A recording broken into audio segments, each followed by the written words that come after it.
What's up, everyone? Welcome to Wholesale Hotline pre-show number 56. If this is your guys' first time tuning in, this is going to be the pre-show. So what we talk about on the pre-show is we pretty much will break down what Driving for Dollars is. We talk about bringing everyone that's had success using the BatchDriven app and Driving for Dollars. So on today's episode, if you're just tuning in, my name is Bryce Herrera.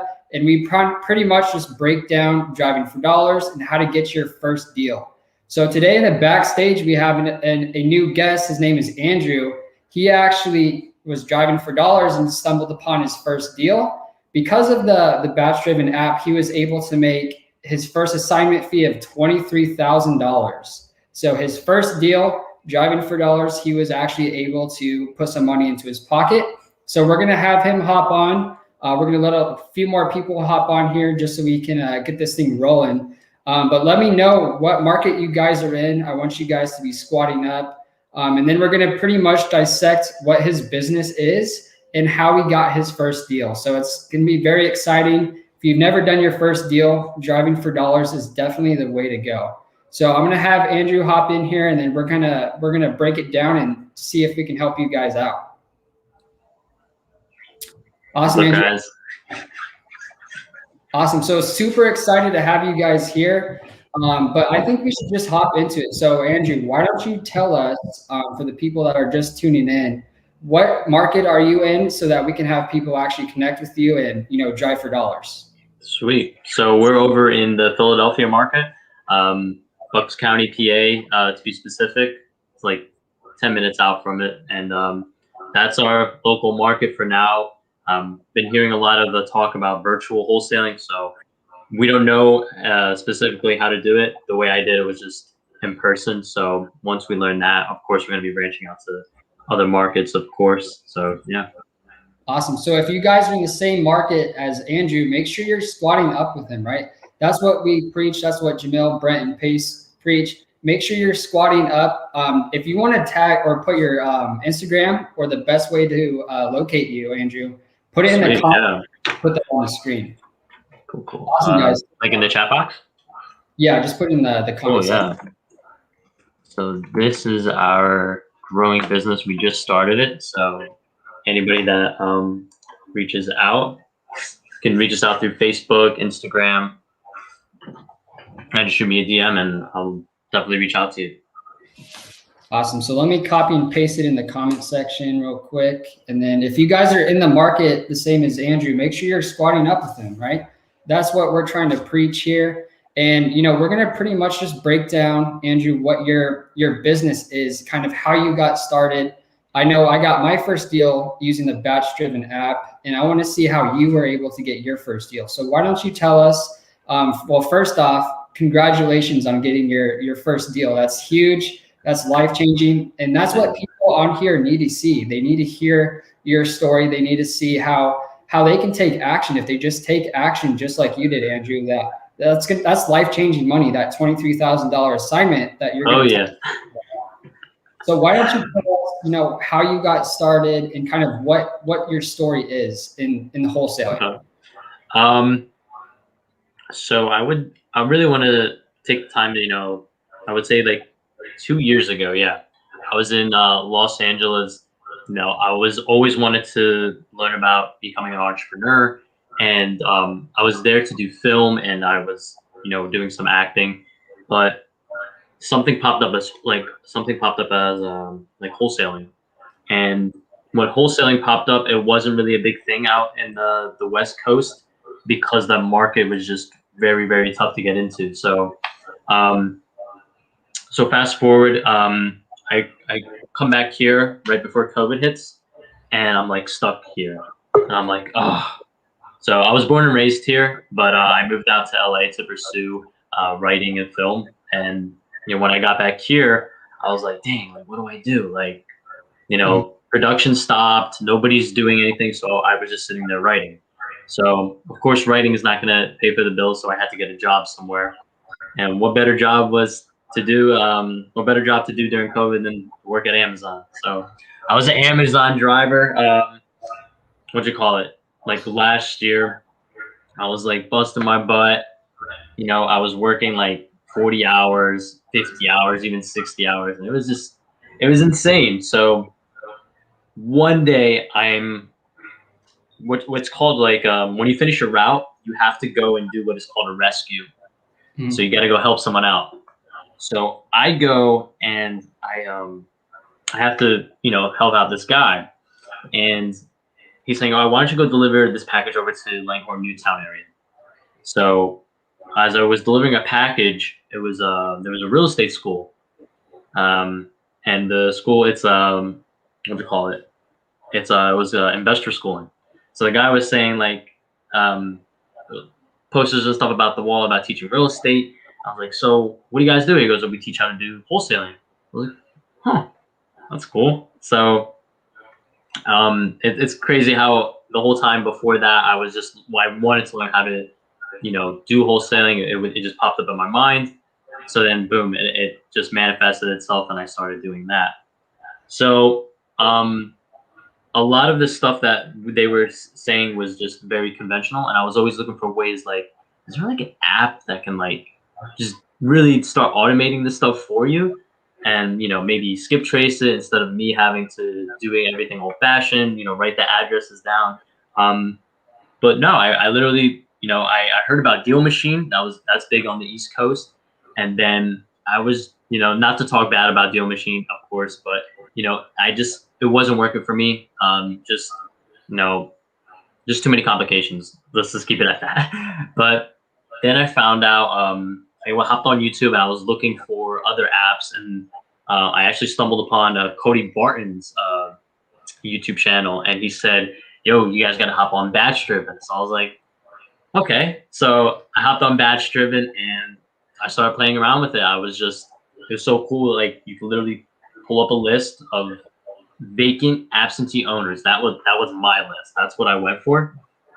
And literally pull up a list. There was I believe like 200. And I went around and drove around it. And I was kind of used to it anyway because I'm like used to be an Amazon driver, so it's like whatever. So you go do it, and lo and behold, I check the what you call it. I checked to see exactly what I could do with this list. So I started out doing direct mail with it. I haven't really gotten any success with it. And then I learned about the text messages, the text campaigns, and that's when things started to start rolling. So I sent over 200 texts, and out of 200, half of them said, "Stop, I'm not interested." Another half was like, who's this, or all that. And then out of 200, there was one person that said yes. So one person, that's all it takes. That's all it takes. It takes that one person, and that's how I got started as well. Is actually taking the advice of Cody Barton. He broke down what his daily schedule was on one of the podcasts that I listened to, and I copied his exact schedule. I was driving for dollars 6 days a week. I was adding 25 to 30 properties using the BatchDriven app. And then I'd go home and I'd cold call and I would text these people.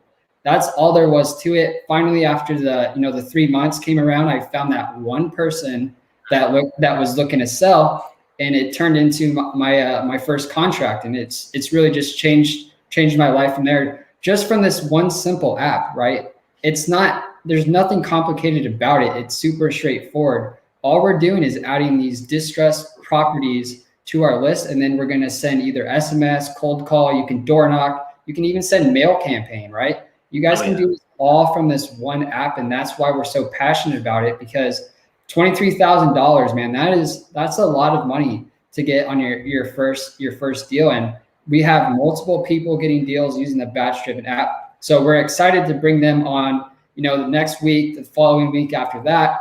But I mean, it really just goes to show, once you take action, I mean, how did you even get started in this? I mean, you had this wholesale course. I mean, were you scared to take action, or how did you overcome? Because I know a lot of people watching this are more so new. How do they get over that fear of taking action and just figuring out as they go? Well, I mean, it's all really how you look about it at the situation. Don't get me wrong, like, I was very discouraged. Like, I'm first generation Egyptian American, and my whole family is very traditional. So, couple months at that investor schooling, they were teaching me wholesaling. I was like, I'm done with Amazon. Like, I don't want to do this no more. Like, this isn't what I want to do. So I left that, and then I was focusing all on wholesaling. So you got to understand, like, that whole time, like, my dad's like breathing on my neck, like, what are you doing? He would make a joke. He would say, "Oh, you're homeless. Like, you joke. Like, you're not working. Like, what is this?" So I told him, like, I am working. Just give me 1 second. But it really is all how you look on it. I mean, a great story I could tell real quick is, like, I went traveling about 3 years ago. I just went backpacking. I went through a couple countries down in South America or Central America, and I didn't tell the bank I was traveling, so they canceled all my cards, and I was literally like homeless for a day. But when I went to get it all cleared, I'd tell the story to this guy. We were playing pool, and I'm like, yeah, man, I was homeless for a day. Things didn't work out. It was horrible. He was like, dude, that's when the fun part is. He goes, Yeah. no trip is ever fun. Just everything is planned perfect. It's like, that's not fun. Complications is what makes it fun. Like, oh my goodness, like, with this deal, like, I wish, is there a way I could share my screen? Like, Let me see. because I just want to show the people, like, what this house, like, looked like. And how, like, I mean, I had at that group, and I always tell people this. What up? What up? Andrew, thanks for coming on the show. Yes, you can share your screen. Okay. Okay. You just go down there. It should say share with a little plus sign on it. You should be able to share your screen. Not a problem. Sweet. Let me see. Show us some goods, bro. Show us how you got that first deal. I want to see how ugly that shit is. There we go. It's up on this. It's up on the deal. All right. Let's, so we good right now? Like, okay, cool. Yeah, I can see it. There you go. Right, cool. We can see you Googling. We can now see your Google history. Bro, you got to clear that Google history, dog. Come on, dude. I'm busy making deals out here. We don't got time for that. Let's see. So tell us what we're looking at. We're looking at BatchDriven. This is BatchDriven right now. What's up, everybody? Thanks for coming into the warm-up show with Bryce and Andrew. Give Andrew some love for coming on here, getting a deal done. $23,000. Bro, why do you think I came on here, Bryce? I heard somebody text me. They're like, yo, some dude just came on Wholesale Hotline warm-up show talking about making $23,000 on BatchDriven. And I was like, that's funny because I need a $23,000 loan right now. Oh, well, that it's actually $23 that I made. Sorry, guys. I was just telling Bryce, like, $23,000, dude. We're reinvesting it, baby. I'm going full stream ahead with marketing. So love it. So you're gonna start. What are you gonna do? Get some VAs from VA Hub, or what are you doing? What are you gonna start cold calling, or what? I have been looking into VA Hub right now. It's just a matter of seeing what I can do just with my other assistants right now.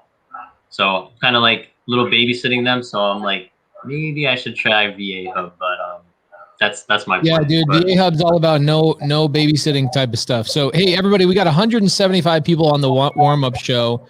Really appreciate you guys tuning in. Do me a favor, everybody in the comment section, everybody, all 175 people, do me a favor. Share this in one Facebook group. Let's get this up and going before Jamil and Brent get in here. Let's see if we can get this to 450 live viewers today, because the more live viewers we have, the more people we have to do deals with. So Andrew, continue walking us through this. I want to hear all about it. Gotcha. So yeah, this is the house. This was just sitting there. I mean, nobody was touching it. These people right here, they were contractors. They didn't want to touch it. They were just like, it's just too much work. So after we sent the text campaign, the guy reached out to me. He was like, okay, can I come see that? I told him, can I come see the house? So we did. It was really wacky. Like even like with this, like right now, it doesn't even look like this. There's like a big extension in the back.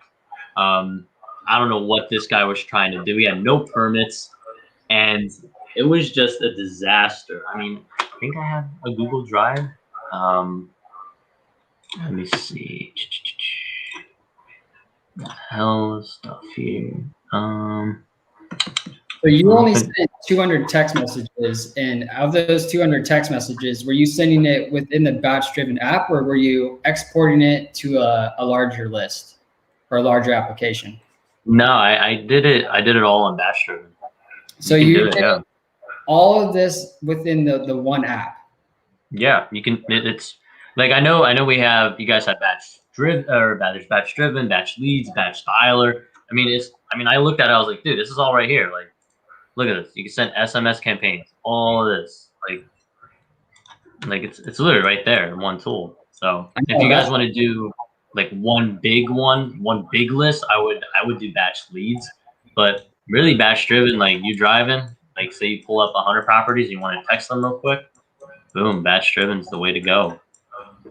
I mean, and it's so just straightforward. I mean, you're just adding, just like what Andrew was saying, you're adding these distressed properties, and then you're marketing either SMS, or you're cold calling them. If you guys need a cold calling script, feel free. If you guys follow me on BatchDriven app on Instagram, that's my handle, is @BatchDriven app. I can send you guys a cold calling script that I use to get my first deal, and it's all the scripts that our VAs use at VA Hub. So if you guys need a cold calling script, you don't know what to say to these people, feel free to reach out to me, and I will send you that link.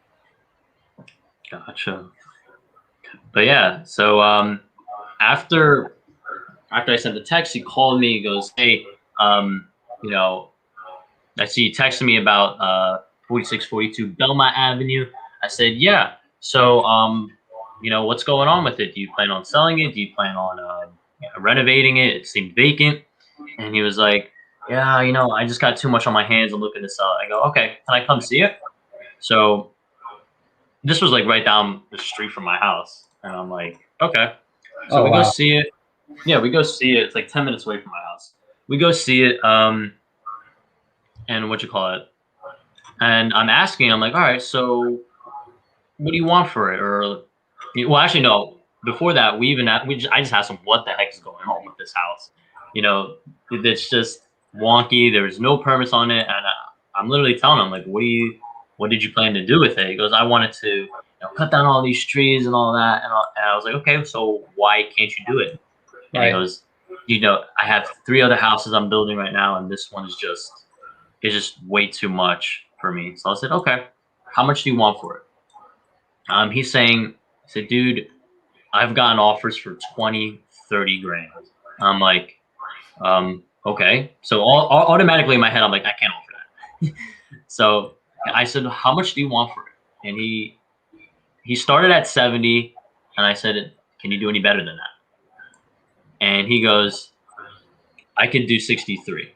So I look at it at 63. I'm like, comps around here, we're looking around 280, 300. But, just with this, this isn't what it looks like right now, by the way. It was just, to me, it was a complete teardown. I mean, if you're lucky, you could probably, rebuild it the way it is right now. But it was just a complete, it needs a lot of work. Cool. So, what'd you call it? So he gets on the phone with his partner, and he goes, "I'll take it. We'll do 63. I put it under contract for 63, and I go over to that real estate school I was at, and I just pushed it out to all the marketing, or I pushed it out all to the flippers in the area, everybody from Philly, from Jersey, from Langhorne, that PA area. And you got to remember, like, I've known them. I've been networking with them for like 3 months, and they already knew who I was, and they were sitting there like, "Andrew, I need a deal." So those 3 months, I was just trying to find a deal for them, and I finally did. And that's all she wrote until until they looked at it and they're like, Andrew, how much do you want for this? And I'm like, 63. I'm like, oh man, the comps looking at 380 or like 370 in this area. I was like, I want 100 for it. And they're like, yeah, I can't do it. I go, shit. So, Oh yeah. so I couldn't get any buyers off market. So I had an agent just reach out to me. And she said, I'll list this property for you. You know, you pay me after it closes. I said, all right, you know what? If nothing's on market, I'll go ahead and I'll put it on market and see what I can get. So it goes on the MLS. We post it for 90. So we literally get a ton of showings, and I'm doing all the work. I'm just showing this property. I'm like, yeah, you know, and I'm meeting all the buyers from the whole area. And they're like, listen, I don't want this. Let me know when you get something else. Hey, I don't want this. Let me know when you get something else. And it was just constant and constant and constant. And I'm having doubts about myself. Like, as you can see here, like there's so many trees out here. So I was going to do what was called a clean sweep, you know, maybe put some work in here and, you know, get the trees cut down and, you know, maybe just get some landscape work down here to at least, you know, so you can at least see it. Like, it's like on this little cliff right here. And that's what people are just staying away from it. Like, dude, this is insane. Yeah. So go ahead, Andrew. Yeah. Well, no, please. So as far as, you know, this BatchDriven app, I mean, it's $49 each month.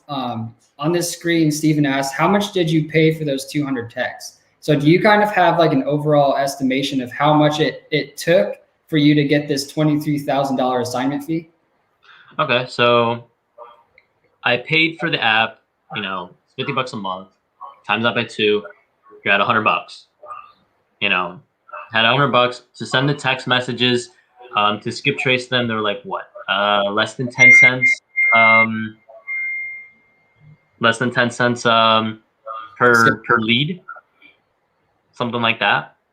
So, I mean, to send the text campaign that I did, it was like probably less than. I know for a fact it was less than $300, way less than that.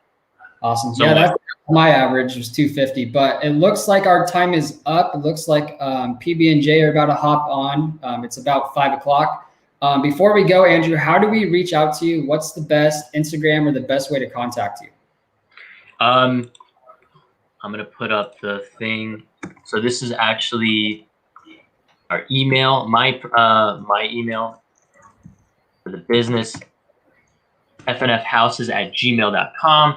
Also follow us and, you know, reach out to us at FNF Houses. We just got it up and we're just building from there. Everything was just literally through BatchDriven. It was just me, and yeah, so that's pretty much it. That's all I can say. So Andrew, awesome. It was freaking awesome having you on here, bro. Congrats on your first deal ever. Anybody that's looking to do some driving for dollars, hit up Bryce on the BatchDriven app, Instagram. Hit up Andrew. His email is right on the screen. He wants to do deals with you guys. And also, if you guys have been doing deals with BatchDriven, please hit up Bryce so we can have you come on the warm-up show. Bro, appreciate you, Bryce. You're the man. Of course, Pace. Thank you, guys.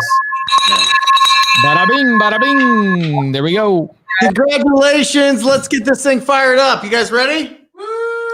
You know, I'm ready. Hit that opening crawl, baby. Hit that opening. So ready.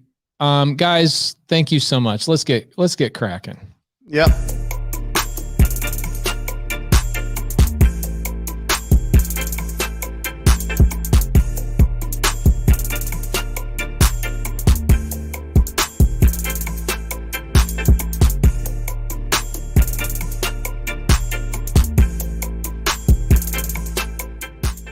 Welcome to Wholesale Hotline, where we cover everything to do with wholesale real estate. I'm Jamil Damji. I'm Brent Daniels. And I am Pace Morby. And together we cover the most important parts of wholesale real estate. Lead generation. Conversion of sellers into contracts. And dispositions. Guys, remember when you're watching this show, do us a favor and squad up in the comments. Make sure that you are liking and subscribing to the YouTube channels and in the Facebook group Wholesale Hotline. Most important, we want to know we're doing a great job for you and helping you build your business. So go give us a review on iTunes and or Spotify. So squad up and enjoy the show.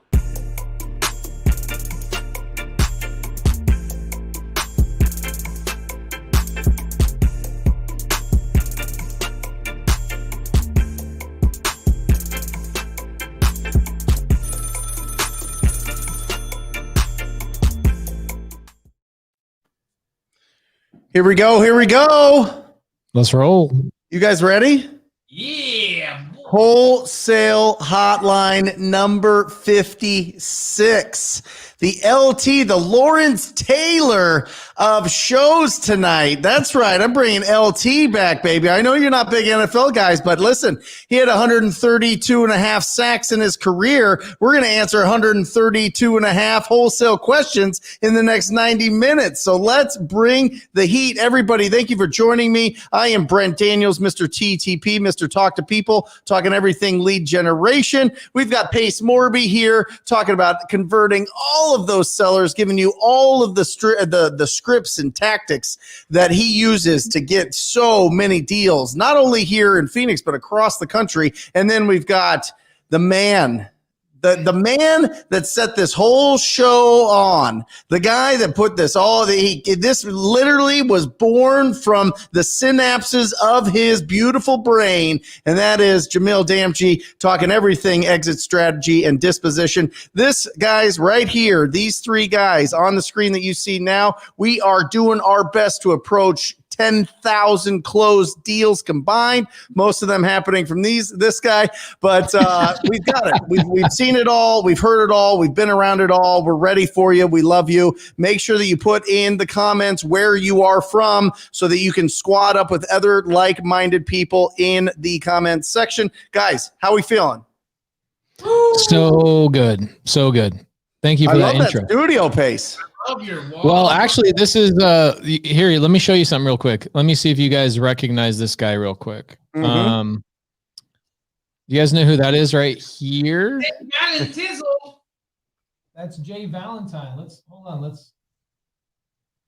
There we go. Jay Valentine is painting a 25-foot mural. He's currently drawing like a Saturn type of planet right above Rick and Morty. And that's going to be my new YouTube background right there. Awesome. Hey, how did you kidnap Jay to come and paint a wall for you? How did I get you to come and paint a wall for me, Jay? I asked very nicely. We worked on it for a couple of months. And you know, I think, by the way, I've told you multiple times, Jamil has like one of your best pieces of art, the Tupac drawing. It's so unbelievable. So anyway, I've got a temporary house situation where this is not my actual studio. This is not my actual background. This is like usually my third camera is pointing over here, but my whole situation is a little bit funky. And speaking of converting sellers, by the way, I got a deal, and this is actually I got two deals. Who knows Rylus Dana? Of course. The probate Rylus king. Dana. Rylus Dana sends me a deal on Friday of last week. Today's Monday. I get on the phone with the seller. Of course, do you guys think I recorded it? Yes, I did. I recorded the video and the audio. What I'm going to do is I'm going to share that with the audience today. It's about a 39-minute conversation with the seller, my first conversation with the seller. And I go through my process of building rapport. I go through the process of finding out the pain. I go through the process of establishing price and understanding, their decision-making process. The lady I was talking to ended up having a husband as a decision maker involved. So what did I do? Instead of giving them my price, I said, why don't you guys go have a private conversation about your price, and let's have a conversation next week. So I want you guys to have that recording. I'm going to drop it in the comments here in a couple of minutes. I'm going to be recording that second conversation on Wednesday afternoon, and I would love, after I get the seller into a contract, because there's no way I'm not getting this contract, I would like to potentially bring this seller on Wholesale Hotline. I already talked to her about, hey, yeah, you might see me online. You might see that I have a podcast. I'd love to have you actually come on as a guest. She goes, absolutely. If we do a deal with you, we'll come on as a guest.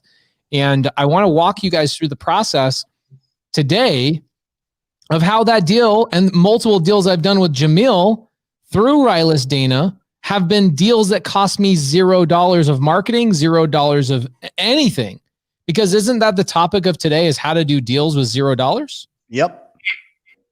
But Jamil, what if I told you that my DMs are constantly being blown up by people saying it's impossible to do a deal without money out of your pocket? I would say that it sounds about right, because the same thing happens in my DMs too. And I want to share with you guys something interesting, because I got the stat the other day on my the yearly revenue for 2020 with Monique Walker. Oh, dang. Monique Walker, last time I was with Jamil in Texas, I've told this a couple of times, but last time I was with Jamil in Texas, we're just nonchalantly driving from San Antonio down to Houston, and Jamil answers a text message. He goes, yeah, so we'll make about $100,000. You make 50, I make 50. And I'm like, who the hell are you talking to? Just so like a normal ass conversation, like you're ordering tacos or something. He's like, oh, it's Monique Walker. We just both made $50,000 each on a deal. I mean, this is Monique. That's that Monique Walker, right? Correct. And so for our mastermind, I wanted to get the actual. So 2020 was a weird year, right? Because we had basically 3 months of kind of craziness, where there wasn't a lot happening. And so I wanted to know, how did it shake out between Monique and I for 2020? And the total revenue on my side, so this isn't her side. My total revenue with Monique Walker for the year 2020 was $897,640 and some change. Oh, hold on, that's for 10 years? That was 2020. What? That was last year. Last year. Holy meaning moly. she also made 840,000. So I'm saying, guys, and you guys want to know what that cost me in marketing dollars? Nothing. How much, Jamil? Absolutely nothing. I love it. I love it. And listen, we're getting comments on it right now. We're getting comments on what's going on. So why don't you unpack that? Well, let's start with Pace. I got to switch to a different Wi-Fi here, so I might lose you guys real quick. Pace, let's start with your with Rylus and all of the deals that we're doing for $0 there. Yeah, Jamil and I have done a bunch of those deals together. I've done a lot of deals with Brent, but specifically from this deal flow, which is Rylus Dana, Jamil and I have done a lot of deals. I do a tremendous amount of deals, and I met Rylus actually at a picnic, like a real estate picnic, and we just randomly sat next to each other one day. And what do I ask? What do men ask each other? Do we ask each other like, yo, what are your hobbies? Or what's the number one thing we ask each other? So what do you do? Yes. Yeah. So what do you do? And it's interesting. I realize that is not actually what we're asking. I just learned this last week. This is what we're really asking. Are you worth talking to? Exactly, dude. Are you worth talking to? So I was on a Zoom last week. By the way, Jamil, thank you so much for coming. Both of you guys for coming to my mastermind last month. And then also Jamil coming into the Sub 2 mentorship and doing a comping Zoom. People are still talking about it. Thank you so much. I had a special guest come through named Dave Day talking about raising private capital. And he said this. He said, when people are asking, what do you do? They're not asking, what do you do? They're asking, what can you do for me? That's really what they're asking, right? So when I asked Rylus Dana, I go, what do you do? I'm thinking, it's actually two things. It's what can you do for me? What can you do for me is like the selfish person. And then the person that we're all trying to be is, what can I do for you? Because I don't want to waste your time if the value that I have, because we all have our own intrinsic value. If my value is not good enough for you, then I want to move to the next person in the party that can actually utilize my value. So Rylus and I find out he's a probate attorney. Check this out. the buddy who's hosting the little shindig comes up and he goes, Pace, don't even think about stealing my probate attorney. Don't steal my probate attorney. Right. And Ryla says, I'm a probate attorney. And I go, oh man, that's cool. You know, it sounds like you and Danny are doing deals. And so I go, hey, if you ever have something that Danny doesn't want, because, you know, Danny's a real estate investor as well, he throws this shindig together, it would be a faux pas on my part or a mistake, a social slap in the face for me to steal his referral source. So I said, if you ever have something that Danny doesn't want, right? This is part of not taking no for an answer ever. If you ever have something that Danny doesn't want, let me know.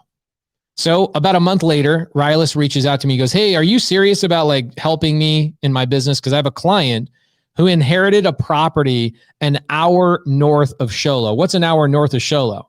It's between Winslow and Albuquerque. Nothing. So did I say, no, I'm not going to help? No, what I did is I went to my amazing wife, Laura, and I go, hey, babe, we're going to take a 2-day vacation up to Show Low in the middle of nowhere. So I drive up to this house, I do drone shots, I get into the house, I do all the photos, send them to Rylis's client, and I go, hey, I'm probably not a buyer for you, but at least you know the house that you're inheriting from your uncle that passed away.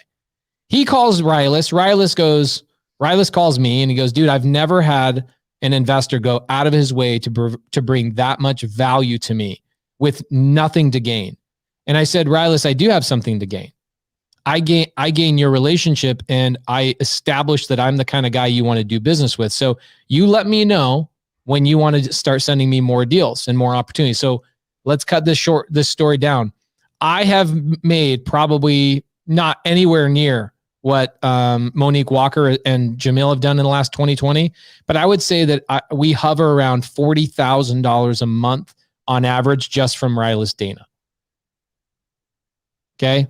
Now, what's cool is over a year or 2 years of working with each other, about the year mark, Rylis comes to me and goes, hey, do you mind if I get paid on these deals? Like, I appreciate you providing a lot of value to me, but I would like to make money on these. I go, hey, man, as far as I was aware, probate attorneys can't make money on referrals. He goes, oh, no. Everything comes down to disclosure. If I disclose to my clients that I will make a referral fee off of referring you, then I can. And since a deal about a year ago, I have been paying Rylis a $5,000 fee every time he sends me a client. Do you think he's ever going to answer a letter, a phone call, or anything from another investor? No. But I made a probably $400,000 to $500,000 last year and $400,000 to $500,000 from Rylis. One relationship. And I don't know what Jamil has made. Jamil's probably made $100,000 to $150,000 on that relationship as well. Absolutely. And my buyers have also done really well. In fact, I went out to dinner on Saturday with the Chapmans, who wanted to thank me for the deal that I got from you that I sold to them. They ended up getting an attorney, getting that lady that was squatting in the house out, and turned around and made $170,000 on that flip. Oh my gosh. I believe it. All the houses are eating. Everybody's eating, bro. Everybody's eating. It's amazing. And all of that was from free. So here's the thing is a lot of people, all for free. So there's 3 buckets in my business. And I'm going to jot this down real quick for everybody. Everybody take notes on this. There's 3 buckets in my business.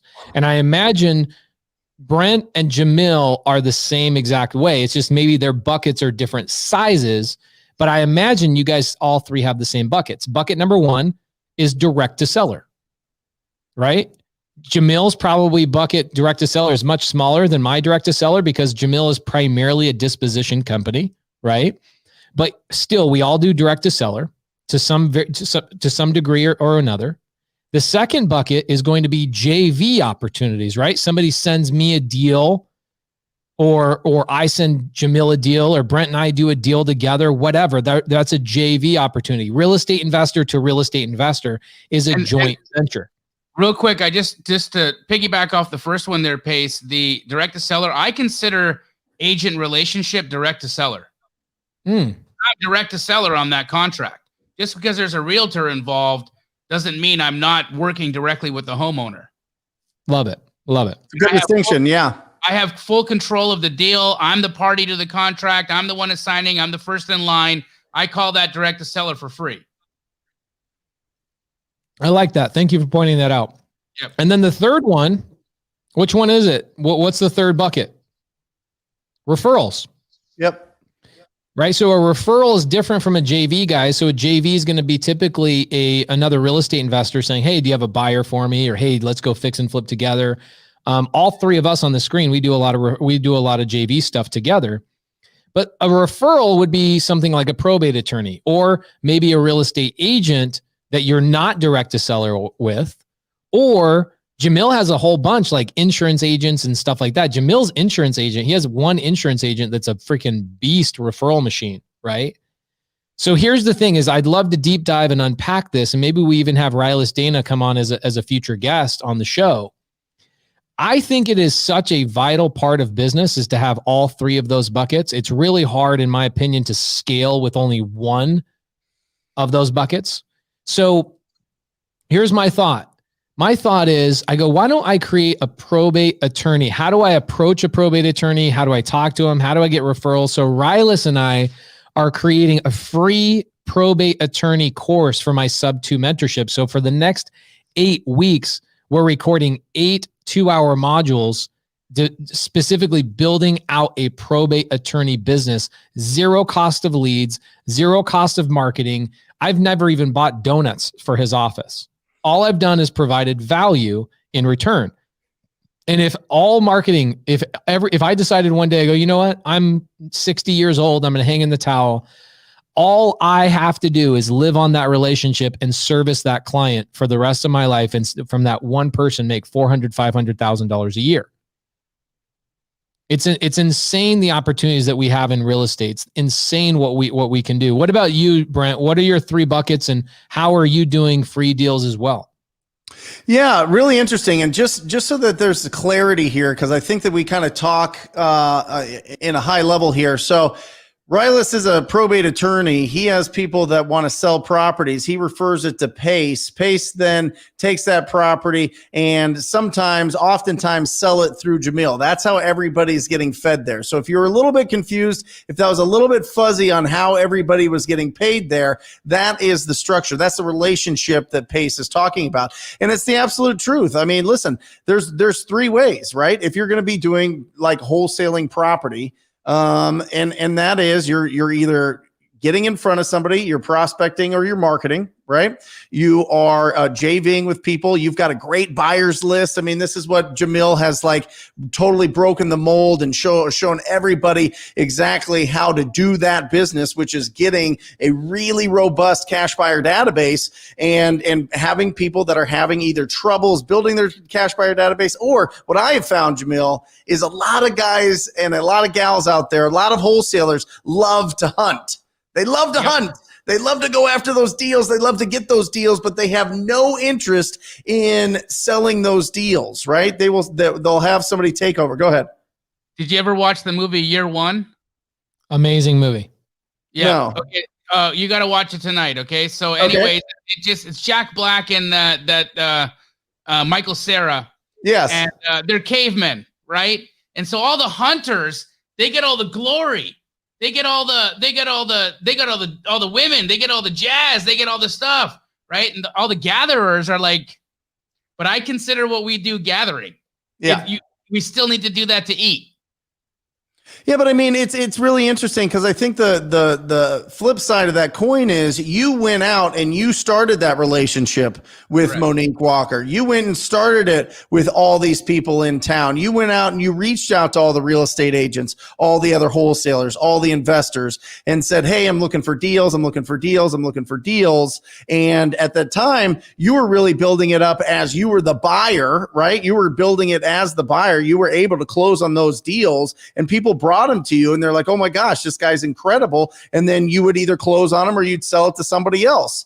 And so I think it's a huge fundamental part of this business is getting those relationships and building up your cash buyer database to the point where you have the opportunity to take other people's deals and JV with them and help them on that side while they're staying out and they're hunting, right? A lot of people are starting part-time. A lot of people are starting and they don't know if this is a deal or not a deal. They need somebody to kind of look over their shoulder and walk them through and go through the paperwork and go through the process until they like feel comfortable with the whole, all 17 steps of a wholesale deal. And that's where you came in, and you would take pretty much half of it off their plate by selling those deals. And there's a huge, that's a huge stream of income is JVing, and then obviously getting the referrals. Getting the referrals are the absolute best when you've got somebody that is just going to bring you opportunities to close deals. We've done 2 this month that have been like that, where it was just like, hey, can you help us out? This guy has a property that he's going to lock up, but he lives in Salt Lake. Can you help him?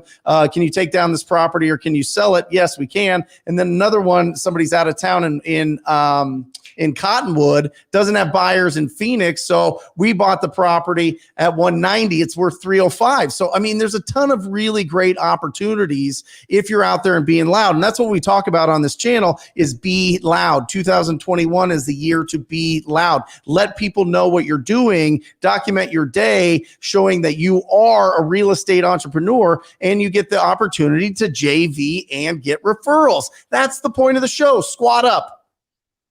So if we've got realtor relationships, probate attorney relationships, what's another place for us to get a free deal? Driving for dollars. Okay. Driving for there's dollars. a little bit of cost in there and gas and maybe, the app, right? The BatchDriven, but I think it's very low cost. I would call that. And look, a lot of people are out doing jobs where they're out in the world, driving around anyway. So if you can figure out a way, like if you're an Uber driver, if you're a Lyft driver, if you're an Amazon delivery person, any of these pizza delivery, if you're doing anything where you're out in the world through the day, why wouldn't you be keeping your eyes open for distressed property or vacant houses, adding them to your BatchDriven app list, and then skip tracing them and calling those people in your off time? I don't know why you wouldn't do that. Well, and you can just knock on the door. Or knock on the door.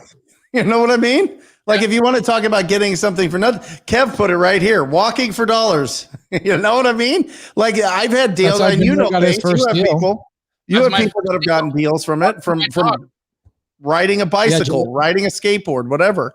You can find opportunity. Walking a dog. Right? Your first deal was while you were walking your dog, you were walking for dollars, right, Jamil? Like Brent says? 50 grand. In Canada.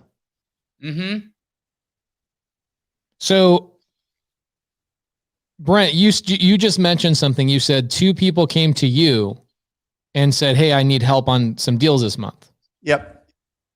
So why would they come to you, and what value do you bring to them in order to make money?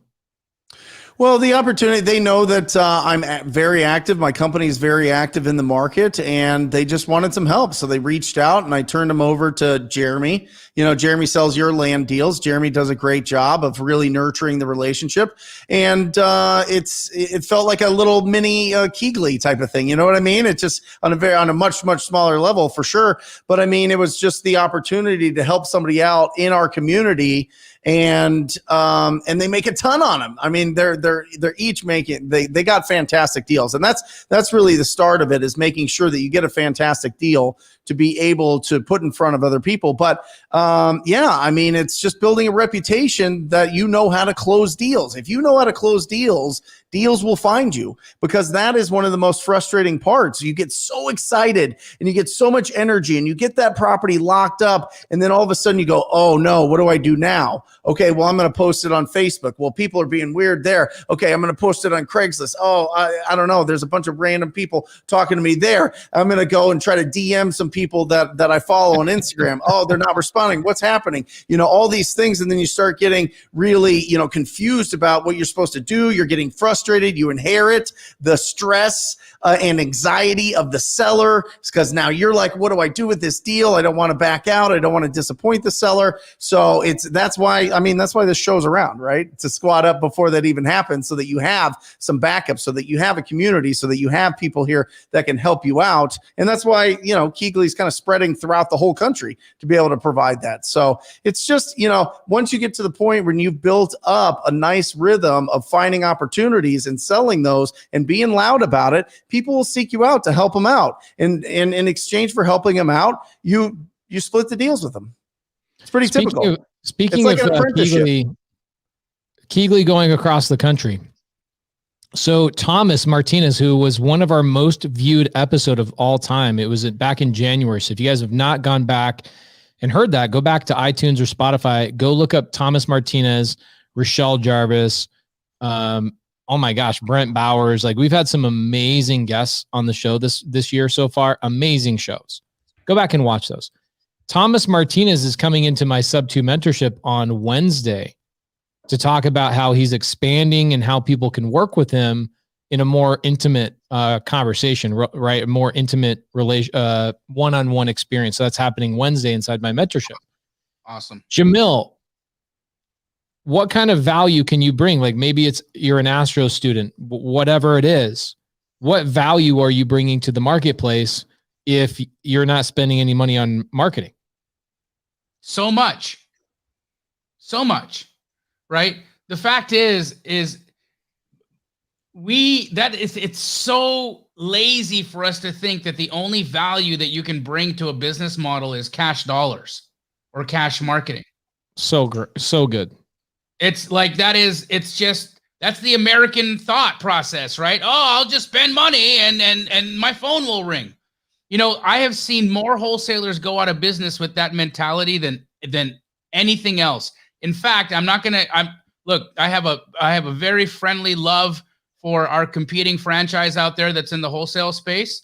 I'm not going to name any names, but there's another franchise out there in the space, and I've been talking to some of their customers or some of their franchisees, and the marketing costs right now just to get the phone to ring, they're somewhere in $12,000 to $15,000 a contract in Phoenix, and that's paid marketing. And that is a national franchise that's spending millions and millions and millions of dollars in ad spend on Facebook, TV, print, direct mail, bus stops, all of the above. And it's still costing them $12,000 to $15,000 for a contract to close. And in a market like we have right now, how often are you going to get that kind of a spread on average? You might have to do skinnier deals. It's hot, right? So, I don't know. I think what we're talking about tonight is it's counterintuitive, but it's beyond free. Like, free is like the trap. Free is the thing that's chasing people away. They think free, they think dumb. They think not going to work.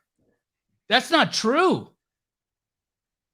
You add so much value to the marketplace when you bring understanding knowledge of comps, when you bring understanding buyer knowledge of like what are the buyers really wanting over here. When you have your finger on the pulse of liquidity in a market, you know a lot.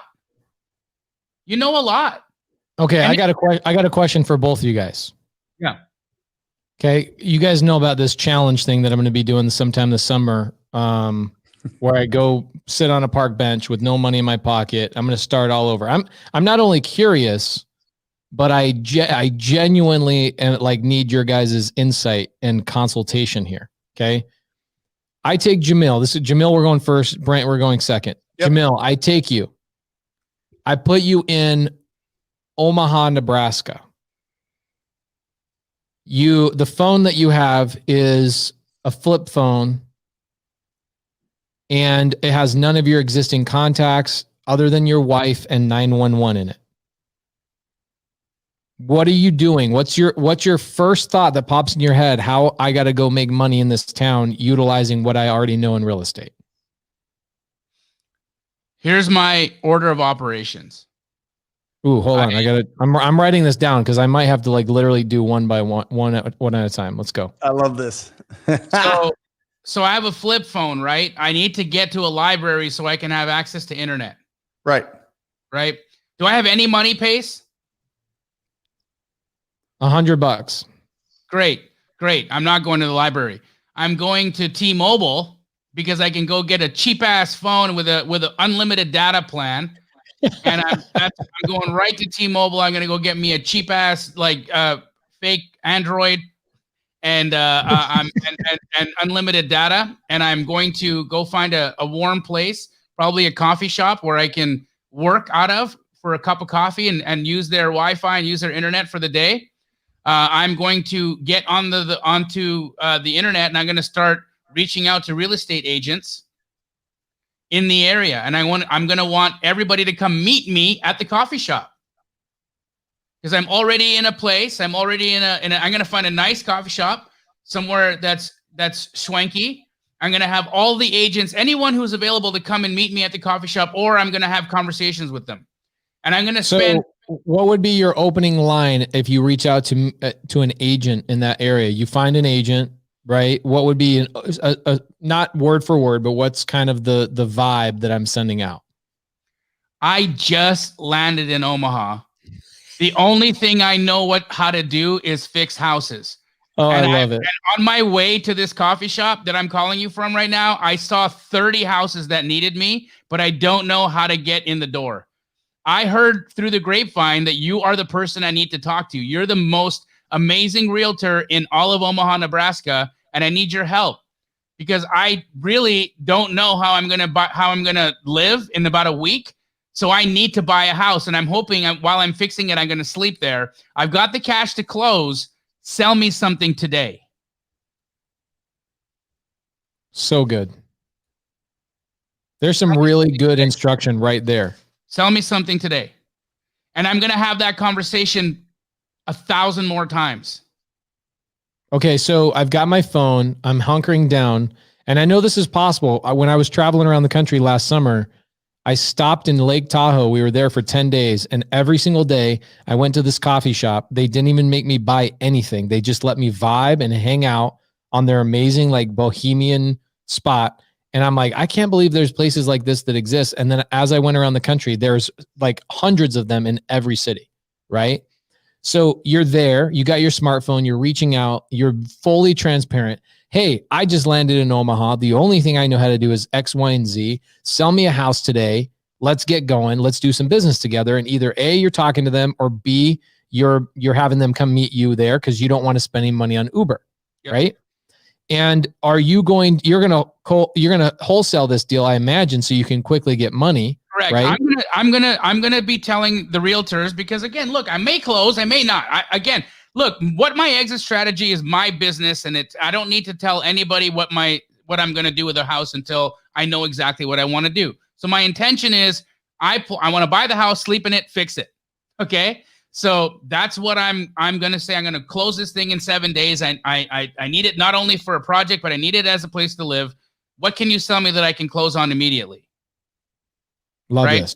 I'm going to have this conversation, like I said, 1,000 times. As soon as I get one under contract, and that'll happen within 2 days, 48 hours, I'm getting a deal under contract with that action. There's not a single doubt in my mind that that's possible. 100% possible. 48 hours, I'm getting a house under contract. Then the next thing. Can I stop you right there just for the audience real quick? Because Brent reminded me that sometimes we go way too fast. Okay, so audience, listen to what Jamil just said. For anybody that hasn't done a deal yet, Jamil just said that within 48 hours using this text and doing outreach to agents, he's confident he could get a deal in 48 hours.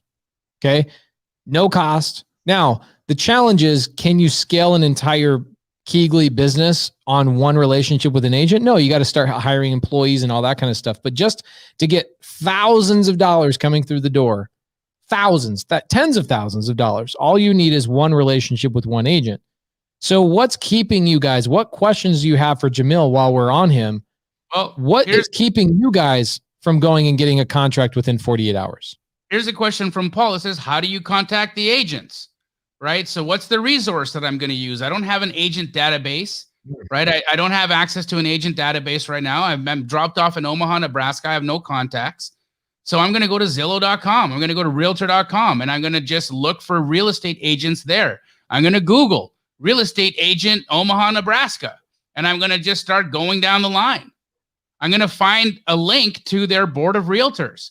And within their, somewhere in their board of realtors or the Realtors Association, I'm going to find another agent list. I'm going to go look for the top real estate agent awards in Omaha, Nebraska. And I'm going to I got a question. I have a serious question for that. Okay.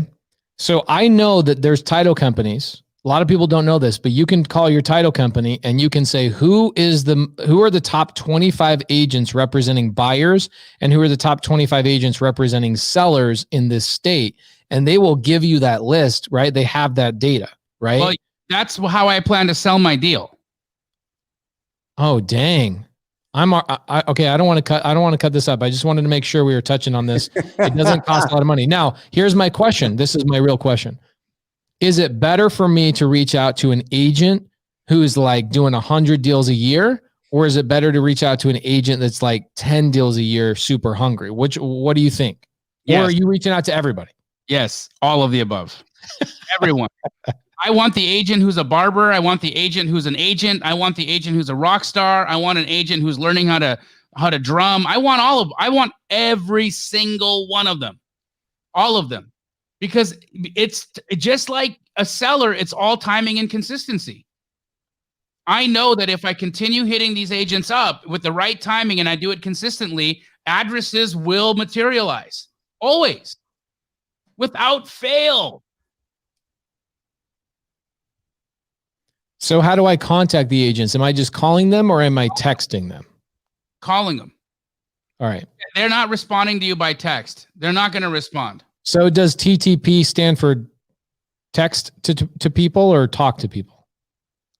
Talk to people, baby. Love it. Yep. So then I got to sell my contract. I got a deal under contract 48 hours in, right?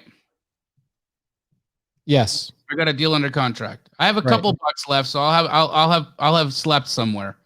I'm really good at making friends, and so I'm pretty sure that I'll find a free house. But anyhow, love it. I'm on day 2. I got a contract in hand. Now that I have a contract in hand, guess what that is? Honey to bees. And who are the bees now? Title officers, title reps. Now I have a contract. I got to go open escrow. So I'm going to walk that contract in, and I'm going to have left title TBD, and I'm going to see which title company is going to scratch my back and allow me to use their office that day. And I'm going to have their marketing person say, introduce me to all of your cash rehabbers. Let's call them all right now. I have a contract. I need to sign this contract. I want a list of all of your cash rehabbers that are buying deals. So this is an interesting point right here because we do a lot of deals in Phoenix, right? So what I tell all my title companies, whoever I have to go through, we own a title company. I know Jamil owns a title company. Sometimes I'm doing 2 transactions with your title company right now. And I let them know, hey, if you guys ever have if you ever have a wholesaler that can't sell their deal, please have that wholesaler contact me. I want to be that resource for them. Okay. I had a question the other day on a live where somebody's like, what's my script to a cash buyer? And I was like, what? I don't know that there is a script to a cash buyer because I think all you have to do is, I think I have a deal for you to buy, and they're going to be like dropping everything they're doing to chase you down for that deal. Right, Jamil? Every time. Andrew just asked, don't agents make you sign a contract that doesn't allow you to assign the deal? Andrew, it's possible, but what I can tell you is every contract is assignable unless it's stated otherwise. In the United States, every contract is assignable unless otherwise stated. So I'm going to read through the contract in Omaha, Nebraska, and I'm going to see, yes, I'll be using the real estate contract from the realtor's real estate contract because the agent will be required. The agent will be required to use that. So I'm going to be using the Board of Realtors contract. I'm going to read every line. And if there's a non-assignability clause in there, I'm going to strike it. And when she asks or he asks, why are you striking the non-assignability clause? Because I don't know what entity I'm going to close in. Don't you remember? I just got here. I've got cash in multiple companies. I don't know how long it's going to take for me to transfer money from one to the next. And so I might close in this entity. I might close in my personal name. I might close in another entity. I'm not sure. But I need to be able to assign it, so I'm striking it. That's it. So, Jamil, let's say hypothetically, because I've got an idea on this one. I want to see how creative you are. Because I'm now what we're gonna do is we're gonna challenge Brent here in like 5 minutes. I'm gonna tell Brent he can't go to Omaha, Nebraska, because now Jamil knows everybody in Omaha, Nebraska. And Jamil's also gonna tell Brent, hey, go stay at my buddy's house. I met at a gas station, and he's got a free house for you to stay in. So here's my question. Let's say that my close of escrow is not for 30 days. Right. And I find a cash buyer, right? So guys, let's walk through. TCP reminds us that we go too fast. So let's back it up. Jamil, we drop him in Omaha, Nebraska on a park bench. He has $100 in quarters in his pocket. He walks 4 blocks to a Cricket store, gets a cell phone, walks 5 more blocks down to a free gas station, or not gas station, but a free like coffee shop, bodega, like bohemian hangout spot, right? And you start doing outreach through Zillow, through Realtor.com, and you start saying, I just landed in Omaha. Within 48 hours of diligently reaching out to hundreds and hundreds of agents, you can get a house under contract. To that, I have no doubt. I have been with you. You and I have traveled the country. I've seen your ability to do this stuff, okay? And by the way, you're not just magical. You are a magical person. I look up to you in every regard, but nothing you're doing seems like only you can do it, right? Like you're like David Copperfield, right? It's just you taking action.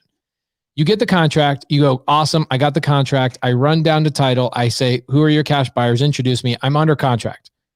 The problem is that contract, I can't close on it for 30 days and I'm out of money.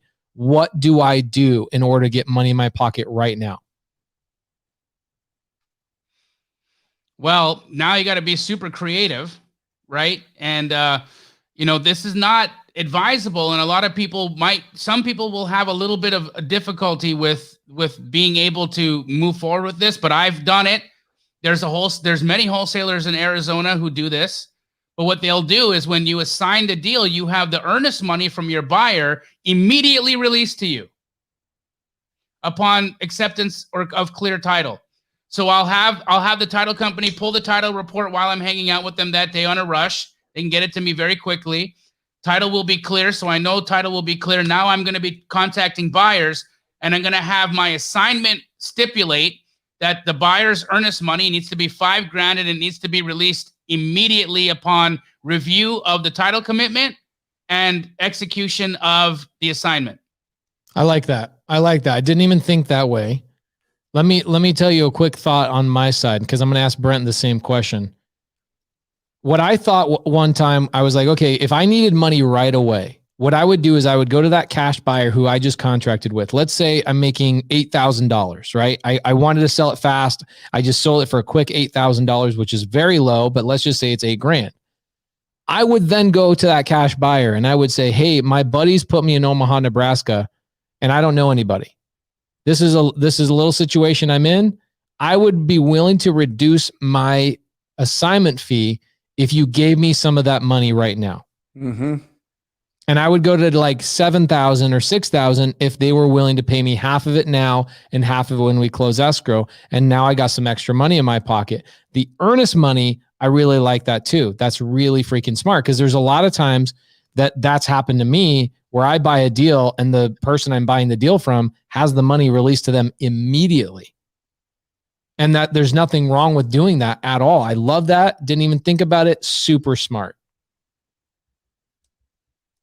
And audience, I don't even have to have all of the EMD released. Maybe even just 2,000 of the 5,000 earnest money released right now.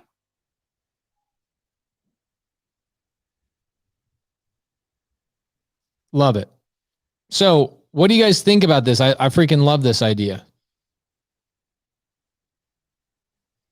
Andrew had another great question here. I'm going to put it up. He was asking about earnest money. How do I handle my side of the earnest money because I don't have earnest money, right? Now, I'm imagining in Omaha, Nebraska, just like here in Phoenix, I've seen many, many $100 EMDs. I've seen $50 EMDs. I've seen $10 EMDs. Phoenix. I've seen $1 EMD. So I'm going to be really angling for a low EMD. Yep. But if I need to put up EMD, here's the way I'm going to structure my contract. Buyer to deposit earnest money at the end of inspection period. And then once I assign it, I'm going to have my buyer's EMD flow through and fund my EMD requirement. Yes, I like that a lot. And also I've seen buyers, I don't think they're in business anymore, and they were shady. This is not shady necessarily, but I have seen buyers that don't put earnest money in their contracts. And a lot of sellers don't know that they should have earnest money, right? A lot of sellers don't even know what earnest money is. Right? We know what it is, so we overthink it, but I really do like that a lot. Our standard is $100. And if the seller balks at it, we raise it. We go, what would you like it to be? What would get you excited about doing the deal with us? Right? Jamil, there's a couple things in there that I did not think that you were going to say. I like all of that. That's super good. I know how to be hood, bro.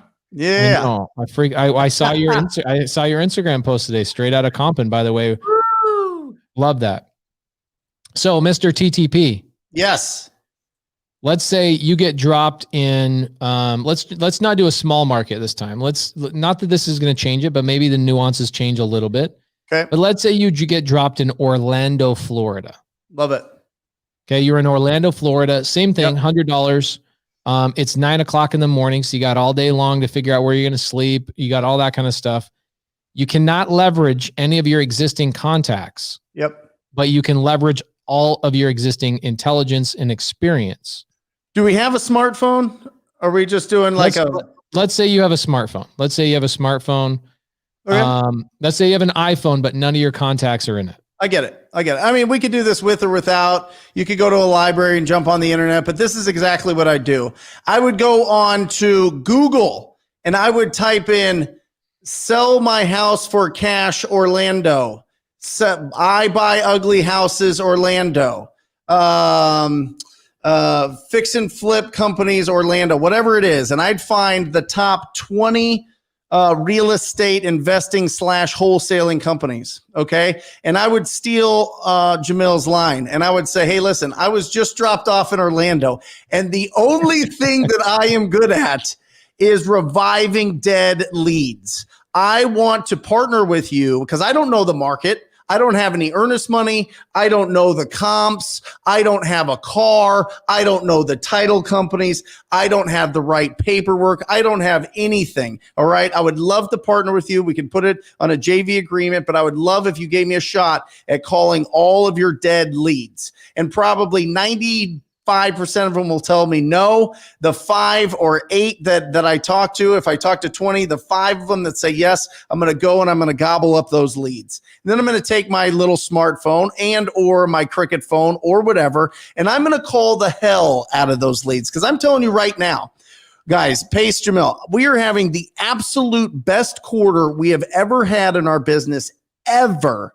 And we are focusing almost 70% of our efforts on calling through our dead leads list. It is absolutely gold how much is in there. And there are companies in Orlando that have been established for a long time. They've got a lot of things cranking. They're not going through those old dead leads. And I'm going to go and I'm going to adopt those motivated sellers. I'm going to adopt those old dead leads. And I'm going to turn this thing into an ATM machine. Okay, I'm going to turn this thing into an unstoppable force of pure energy and enthusiasm. And I'm going to call every single one of them, and I'm going to pre-qualify them based on the condition, timeline, motivation, and price. And I'm going to find some deals in there, and I'm going to JV it with these guys. They're going to pick me up in their car. They're going to take me on the appointment. We're going to go get that deal locked up. They're going to sell it to their cash buyers, working with their title company, using their earnest money and their paperwork. work, and I'm going to get half of that deal because I revived up those dead leads. That's what I would do.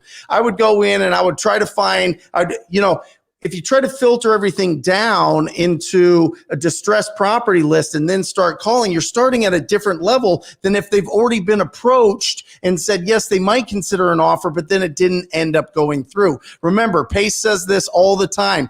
Timing is critical in this business. Timing. My own business, this first quarter, the timing has changed everything. All of a sudden, people are ready to sell now. We're getting these deals at prices that we talked to them 2 years ago about, guys. That's 3 so years amazing. ago, a year ago. So I would go and I would do exactly what the theme, the motto of this show is, and I would squad up with somebody in the marketplace. I would be brave enough to start a new relationship. I would be brave enough to not worry about the people that reject me and tell me to go pound sand and go sleep in the streets or whatever. I would just keep calling until somebody gave me a shot at calling their dead leads, and I would revive them. That's what I would do. And I would just go bananas with it. What I like about this too, Brent, is that you don't I don't want to be downtrodden on Jamil at all. Cause Jamil, I wrote two or three things down of Jamil, genius stuff, but I really like your thought process because not only are you getting their leads, you're telling them, hey, we can use your buyer, your title company. We can use all that stuff. I just want to be part of the deal. So you don't even have to go do the disposition part. You just need to revive a deal and then boom, put it in their pipeline and get it to close. And if you are tight on money, you can probably go to that company who's spending money on SEO to keep their name up top and say, hey, why don't you pay me $1,000 up front and I'll, we'll do a 60-40 split. Yeah, give them a better split for a little bit of change or not. Maybe I'd just be gangster and be like, you know what? After I go close this deal, I'm going to go sell some of the plasma from my blood to pay for this motel tonight. I'm going to go sell some of the bone marrow or whatever. I don't know, some other things that you could sell. Whatever. I would find a way to be able to survive as long as my phone works and I get a shot at some leads. I'm going to make it happen. I'm going to absolutely make it happen because I have to. What's the alternative? I mean, if you're rock bottom, that's a great solid foundation. You're at the bottom. So now go up, right? So it all takes the effort. It's all talking to people. It's all quality conversations. Jamil said it. I'm going to have 1,000 conversations with realtors. Guess what? They're not going to go up to Jamil. Jamil has to pick up the phone and call them. He has to be proactive. I have to go out there and find those wholesalers that don't have the time or the capacity or the want or desire to go after their dead leads to start reviving those up. And I'll get a deal. I mean, don't you guys think if I talk to enough people on those leads? 1,000% you will. Not even a question. I bought 9 houses from one of your students today. 9. Katie? Yes. I bought 9 houses today. Katie's going to add literally 7 figures to your net worth. Here's what's funny. So I bought a house through her 3 months ago. It's a seller finance deal. Again, everybody knows what I would do if you drop me on a bench. I'd go after everybody's creative finance deals and I'd have a deal in 14 minutes. It's not even hard, right? Yep. But with Katie, I know your students learn how to talk to people, dude. Yep. And that's such a vital part of the business, if not the entire part of the business. Here's my question for both of you guys. As I'm listening to you, my question pops up is it easier with less noise? Less distraction, right? Brent brings up rock bottom, right? So I'm thinking these people that are starting out. Don't you guys think it actually gets a little bit noisier as you're scaling your business? And now you're worrying about workman's comp and insurance and how's HR going to do this and blah, blah, blah, blah, blah. It's all this noise, bookkeeping and all these other things that's actually not doing anything to do with deals. Do you think in some regards, somebody starting out actually has an advantage over somebody like us that has all this other noise in our way? 1,000%. I mean, I just had a flashback. You saying that, I had a flashback to the 2-bedroom that my whole family ended up getting stuck in when I got us all broke, right? We were sitting in that 2-bedroom apartment and I first started making these calls to agents. I mean, bro, I had nothing else to do. I had Listen. nowhere else to go. Jamil was in here last week, and I still pay. So you could look this up on the MLS here in Phoenix. I still have the lowest sale of all time on the MLS. It was $4,000 for a condo. Now listen to this, Pace. This is how broke I was. This is how broke I was, right? I was so broke that I couldn't buy this condo. Listen to this. The agent commission on it was $1,500. Okay. At the time, Freddie Mac was giving a $2,500 credit for closing costs for this deal. Okay. So the closing costs, so it was 4,000 minus 2,500 with my commission is 1,500. That's $4,000. I still didn't have enough money to be able to buy it with the closing costs. That's how broke I was. The lowest of all time. This is 2011, guys. Okay. This is 10 years ago. What a difference it makes. I mean, you think that like if things aren't going right now, you think that it should be, and you really overestimate what you can. That saying is true. You really overestimate what you can do in a year, but you underestimate what you can do in 5 or 10. I mean, it's just, if you keep going, if you keep having the conversations and building on it, I feel so secure in my life that I know without a doubt, if I lost everything, if some tragedy happened, something happened, whatever, I go back to zero. Within 12 to 18 months, I'm going to be back here. No doubt about it. No doubt about it. I will go. I will hustle. I'll pick up the phone. There won't be any noise. It'll be pure, focused energy and attention and enthusiasm and passion. And I will just go absolutely bananas and blow everybody out of the water. I'm just telling you, that's the personality that I have. That's the confidence that I have. But I didn't have that. And the reason that I have that now is because I talked to 45,000 property owners. I cold called 45,000, not dialed. Talk to 45,000 property owners. I could get back in that sand like that. That's security. That's the difference between hiring a Filipino that's going to try to do the work here for you and hiring and you doing the work now and building the skills. You build the skills right now, you will have them for forever. And that rock hard certainty that you have sitting in your chest will last a lifetime. And that's what you want. That's what you want. You don't want to worry about scarcity. You don't want to worry about what everybody else is worried about. You want to worry about focusing on what you can do with your life. That's such a great story. I mean, that you moved me, bro. That was so freaking good. And all that angst that people have in their lives of like uncertainty and angst, like I don't know my place in the world. You get rid of all of that when you focus your time and energy on a skill that you know you can drop. Where does this idea come from? The idea comes from, I know Jamil's more of a West Coast rapper. I like West Coast and East Coast, but Jay-Z says something that I loved. He says, drop me anywhere on God's green earth and I will triple my worth. Yep. And I'm like, boom, that's Brent Daniels. That's Jamil Damji. That's you guys have the skill sets. You put the time and energy. And Jamil, I know your story, bro. I want to hear your flashback to that condo that you guys were in. I mean, it was just it was funny, right? Because I had millions before the crash, right? And then I'm down to nothing. And we're really struggling. And mom is cooking. You know, we're not having meat. We're eating like lentils because it's super cheap and we can make it last. You know, lentils and basmati rice. That was like a staple for us in that time. And I'm like, I can still smell it. I can still smell the room. I hear my dog. My dad's got CNN out and I'm in the bedroom, laying on the bed, talking to agents. And I'm coming out and every time I get an agent who sends me an address, I get excited. I come out and I tell my parents, I have an address. I got an address. And that was that didn't mean I had a contract. I didn't have a deal. I had an address to comp. And that was where my excitement came from. It's the same thing, Brent. You know, the skill. You've got the skill to be able to just start over. It doesn't matter. Pace, we need to hear from you, bro. Yeah. I mean, you were a lot. I mean, you're like what? 3 years removed, 2 years removed from a major punch to the face. Yeah, I mean, you once I learned how to talk to people, TTP, right? I'm a TTP alumni. I'm an Astro flipping alumni as well.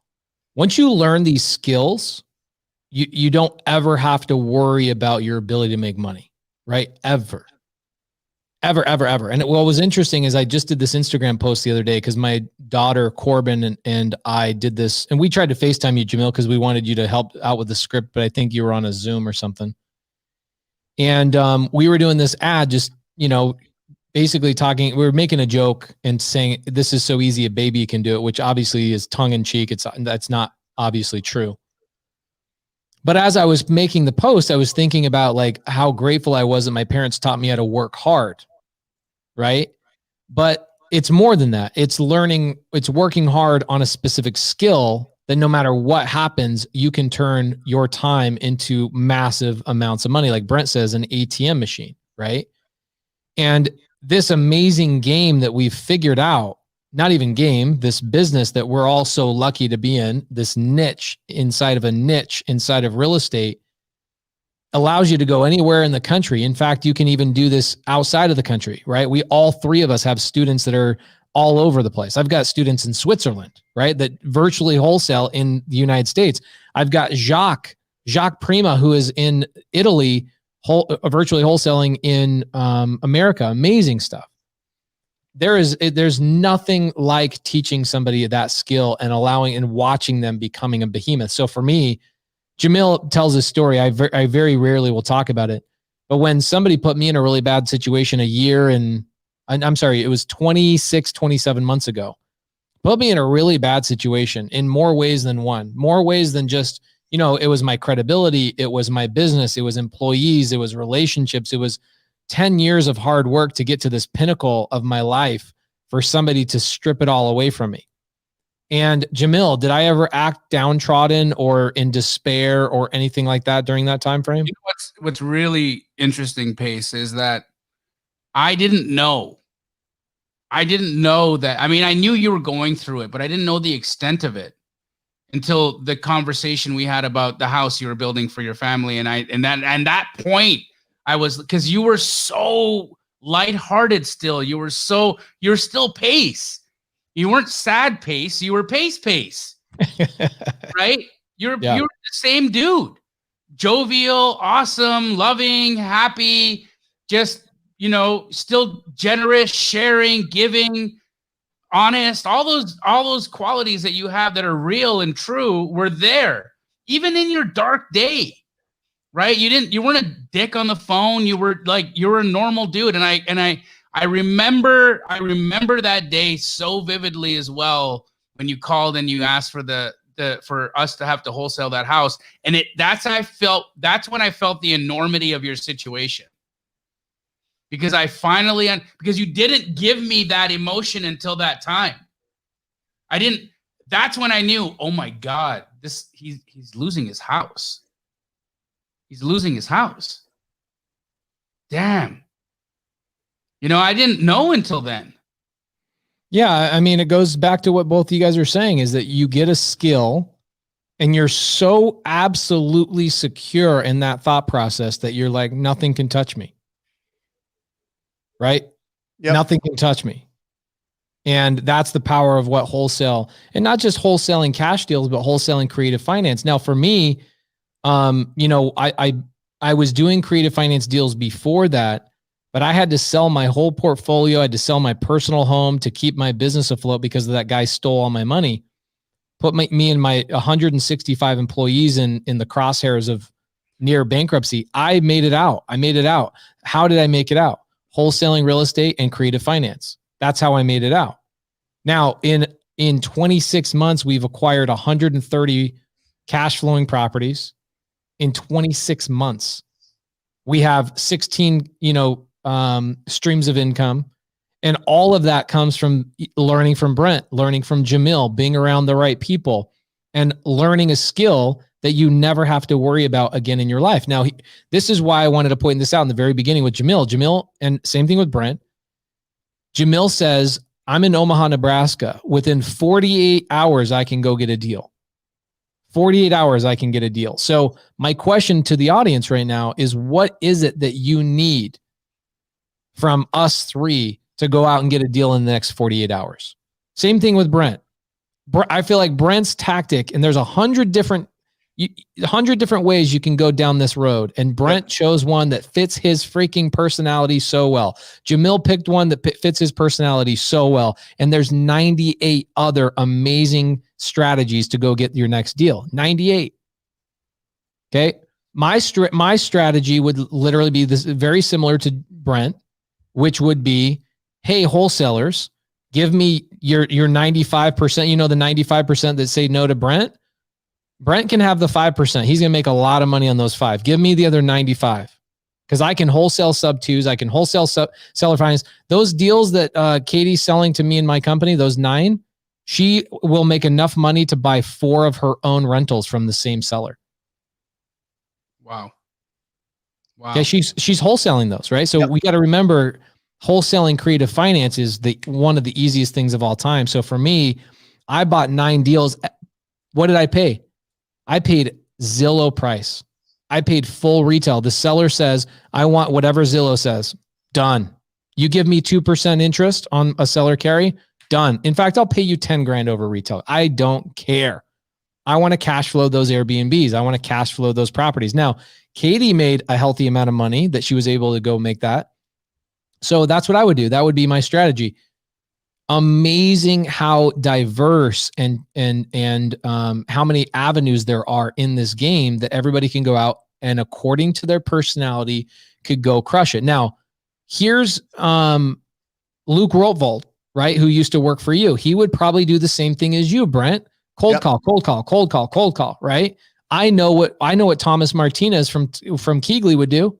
I know exactly what he would do. Something very similar to what Jamil just talked about. Going out and working with agents and wholesalers on either co-wholesaling or, hey, help me find a deal, right? There's 100 different ways to skin the cat. Now, that's also my question to both of you guys. That's also one of the biggest downfalls to this business. Because if I'm brand new, and this is something Brent Daniels and Tom Kroll talk about very, very well, which is I'm brand new. I can't get the fire hose. I can't get destroyed by the fire hose of information. I need to know what are my steps, right? So I don't know if this is an answer that we can answer on today's show, but if I'm brand new in this game, how do I determine which avenue do I take? Whether it's driving for dollars, go to probate attorneys, go to this, go to that.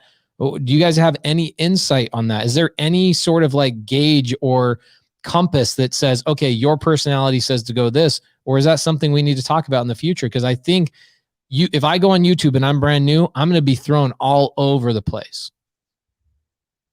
I mean, you guys agree with that? 100%. I 1,000% agree.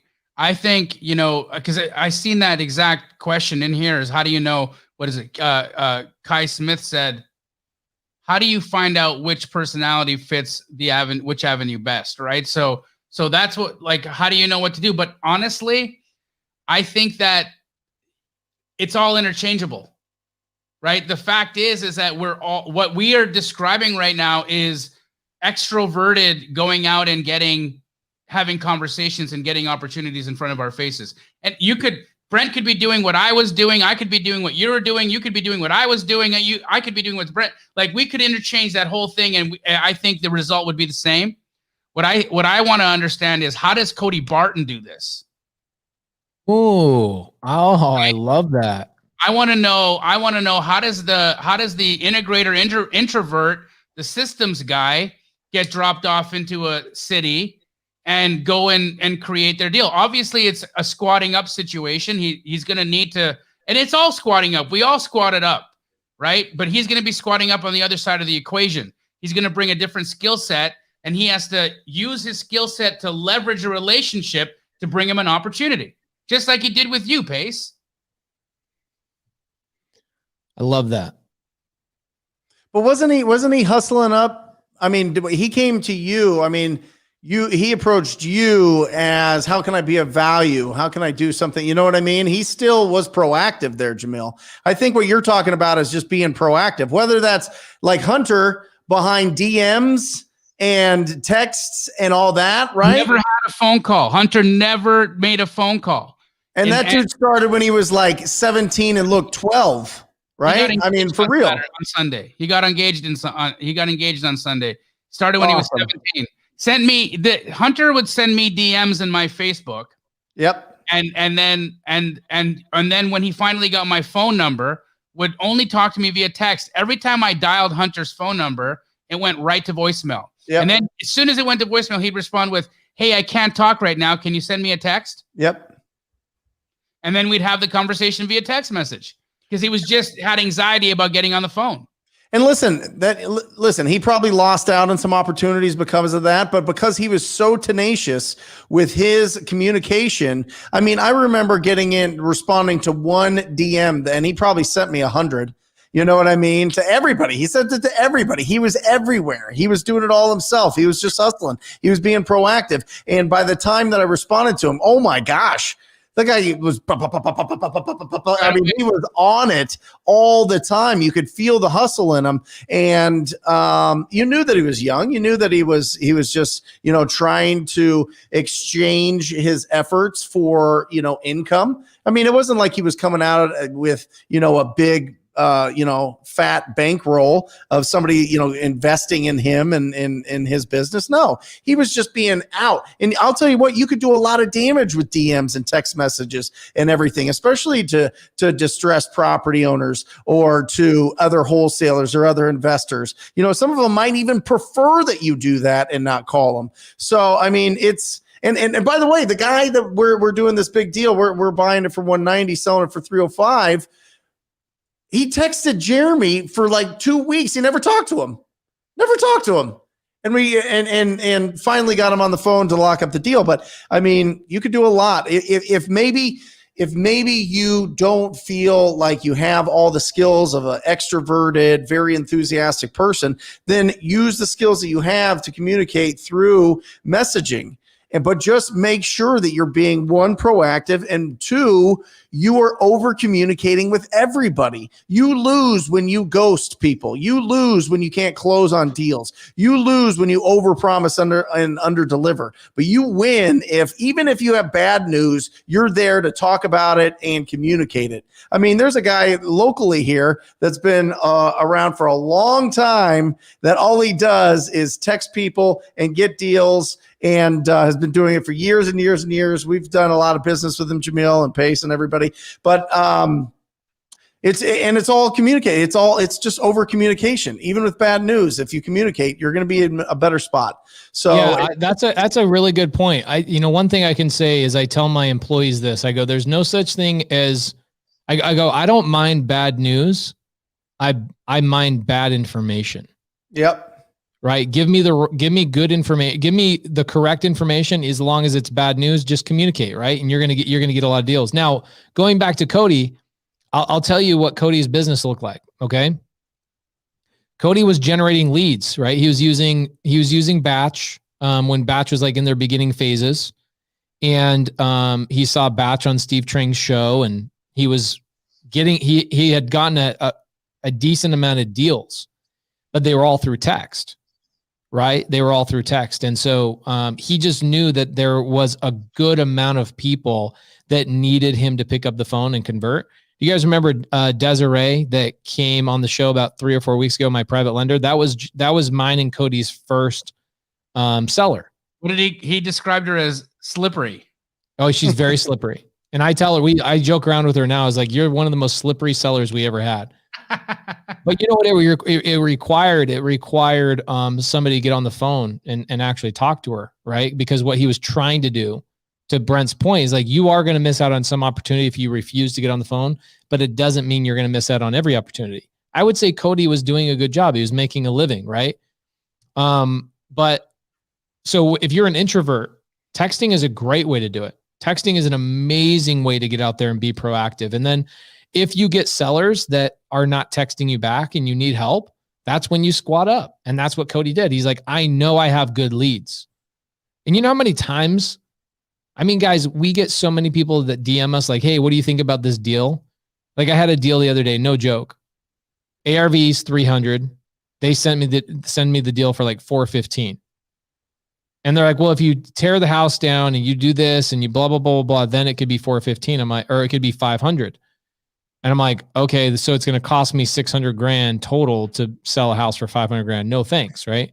So we get a lot of those opportunities in our DMs. So when Cody sent me a text and said, I have good leads, I was like, okay, I've heard that before, but he really did. He just wasn't great at getting on the phone. He was kind of scared of it. So if you're an introvert, one, be proactive, start texting. There's multiple ways to communicate with a seller. Two, squat up. If you're a TTP student, get another TTP student. If you're an Astro student, get another Astro student. And if you're a sub 2 student, obviously sub 2, but also leverage TTP, leverage Astro, like go out and build this community by working and leveraging each other's relationships. Same thing. Like, here's the thing. If I get a Spanish speaking seller, can I just magically, just by sheer willpower, learn Spanish in 14 seconds? Google Translate. What's that? Google Translate. Okay. Google Translate's a really great way to do it. I love that. But there are ways that you can just squat up, go in a Facebook group, Wholesale Hotline Facebook group, go into, TTP if you're a TTP student or Astro student, or My Creative Finance Facebook group, and go, who speaks Spanish? You know how many people are going to climb all over that? Or, hey guys, I'm not great at talking to sellers yet. I'm still learning. Who can help me get on the phone and help me close these deals? Squatting up is powerful. Now, I was in the middle of watching a podcast early this morning, and the gentleman said there's 3 things that are highly important in anybody's life, especially in business. And number 1 was relationships. And that is so true, guys. That is why we do this show, because we've got 360 people watching between multiple streams, right? We've had nearly 400 people watching all day long, this whole show. I actually have never done a deal with anybody that's watching on Wholesale Hotline, so I have not financially gained from this, but I see people doing deals with each other all the time. Yep. And that's why we do this show. We're trying to build a community. Now, could we record this podcast and just, would it be cool? Yeah, it'd be a cool podcast. It'd be a couple of guys talking deals and all that kind of stuff. But we want to give you guys a platform, an audience, so that you guys can go work and do deals with each other. And I see it the whole show, especially today. I think it's getting more and more and more. Some people aren't even in here to listen to the podcast. They're in here to squat up with people. It's incredible what's been happening in the comments. Like, it's nutty. Well, and I'll say, honestly, if you are one of those analytical people or introverted people, I have found that they're some of the best flippers and developers that I've run across. I mean, they just put together all the systems and put together all the processes and do a really great job. They're great. So as you evolve, I mean, listen, wholesaling is just finding discounted properties. That's wholesaling, right? I mean, there's so many different other ways to increase your income and have multiple streams of income in the real estate investing world. Maybe your strength isn't, crushing the phones and closing on all these leads or whatever else, but it is building the systems and putting together all the processes and keeping people accountable to do a great job in another side of the business. So that's for any of those guys that want to squat up, and maybe they want to get with a TTP trained person, with somebody else, and then all of a sudden, you've got this great business that you've got a lot of potential and you can grow something phenomenal. So it's not a lesser than or whatever else. Look at your strengths, look at your weaknesses. I mean, look at what Cody's done since he's entered your life. Right, 100%. Right? He's my equal by like with all measurement tools. He's my equal. Now, Brent, I need you to pull out that bell because I have something very special I want to share with you. Daryl Ellison, who is one of my sub 2 students, you can see in his comment right here, he says, I'm squatting up on a sub 2 deal with another sub 2 student as we speak. That's not the thing I want you to ring the bell about. Daryl Ellison just quit his job and submitted his final letter to his bosses. I'm leaving and I'm going full-time real estate investor. Ring that bell for our boy, Daryl. I told him I get a lot of this. Like you, Jamil, Yui Win. He's unbelievable. He quit his job January 1st. I get people quitting their jobs all the time. I know you guys get this in your mentorships as well. Oh, he's yeah, totally. But Daryl made this post today and said, "Hey, I'm quitting my job. It's, it's a big deal for me and my family. And, thank you for this mentorship. Thank you for everything." And I was like, dude, this is the kind of post that make my year, is that you're finding this business, you're taking action, you're doing deals with each other, and it's giving you the freedom of quitting your job. Like, holy crap. How cool is this freaking business? It's incredible. It's absolutely life-changing, without a doubt. It happened to, we're 3 prime examples, but beyond that, it's just every day you get texts. It's phenomenal. It's an incredibly rewarding business. And just to think that you could do it just based on your sweat, based on your work, based on your enthusiasm. It's phenomenal. That the fact that there's properties out there that are in distress and we can go have those conversations. Look at this, 30K. Come on, Royal. TTP. There's probably a dozen other deals going on, Speaking of a TTP student, so Jared Frankham comes into town, right? Mm-hmm. So Jared Frankham comes into town. I go on a buy appointment with him. That was fun. Then he watched me do Zooms with my students, and it was great. Had a lot of fun with him. He was like, "What's one piece of advice you would give yourself earlier?" Right? And he's an avid note taker. Yeah. And so I did this thing. He sends me a text message, and I'm going to tell you what the advice is, but let me tell you what his follow-up text was 4 or 5 days after he got home. He sends me a text message and he says, "I'm done being a blank McDonald's. It's time to put the signs up so I can sell hamburgers," right? So I give him this analogy. This is the analogy. He goes, "What's the number one piece of advice you would have given yourself, 10 years ago, 5 years ago, whatever?" And I said, have you ever driven down the street and seen a McDonald's without a sign on it saying, "Hey, we sell hamburgers," or the Golden Arches? It's like, no, that'd be dumb. I go, well, I look at your social media. I look at the fact that you don't have a podcast. I look at the fact that you're not on shows and squatting up and all that kind of stuff. And I go, you're a guy that's trying to sell hamburgers, but you don't have a freaking McDonald's sign on your building. How the hell do I know you sell hamburgers and fries, bro? Right? You're like a blank canvas. You need to put some signage on there and let people know what the hell you're doing so I can come in there and buy a hamburger. Right? So you got to get loud. It's one of the things that Brent has done such a phenomenal job with hundreds of people. He's a shining example.